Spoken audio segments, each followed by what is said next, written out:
Welcome to Zwida Media. If you're new to this channel, please subscribe. Don't forget to like, comment and share. Here's a new video for today. Enjoy.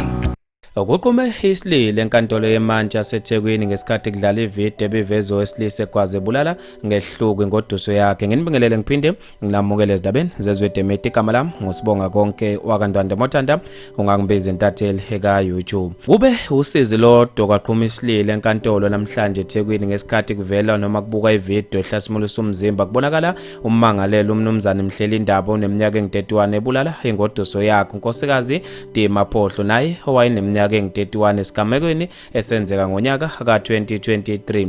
Kule video ishiya abaningi benomunye enkantolo kubonakala owesilisa eba nengxabano nengoduso yakhe maqeda iphume ibaleke ingoduso bephinde bebuyele endlini ebonakala ekhuluma nefoni ummangalelo maqede wadonsa umese wabese hubha lo ongaseke emhlabeni umufi wamgwaza emphindelela noma esewe phansi eqhubeka emgwaza.